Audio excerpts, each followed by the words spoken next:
Hello guys! Welcome back to my YouTube channel.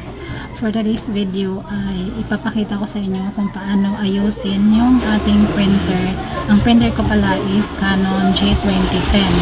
So this morning, pagkagising ko is may customer sana ako ng print pero hindi ko siya na-print kasi buhat ng nag-error nga siya.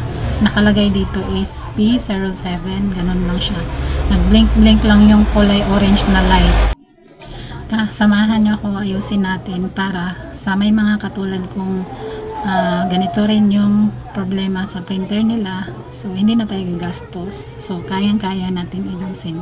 So kung interesado ka sa video na ito, just keep on watching at ituturo ko sa inyo kung paano natin i-solve yung error ng ating printer.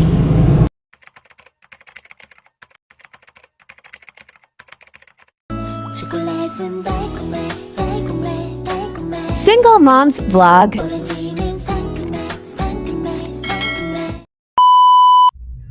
Pagpasensyahan nyo na guys, yung printer ko sobrang alikabok, hindi ko siya napunasan. Pagkagising ko nga ngayong umaga at pag open ko, ganito na nga siya, nag-error siya. Nakalagay is P07.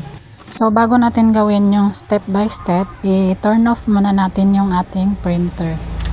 Then after natin ma-turn off, press and hold power button and press stop button 5 times.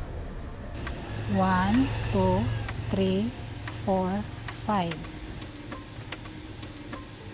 And wait lang natin mag-steady yung green light sa power button. So ayan, kapag nag-steady na yung green light sa power button, so ayan, nag-steady na yung green, press natin tong stop button ng 4 times. 1, 2, 3, 4. Press.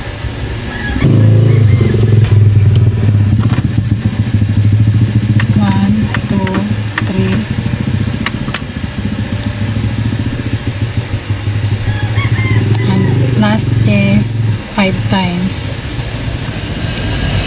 1, 2, 3, 4, 5.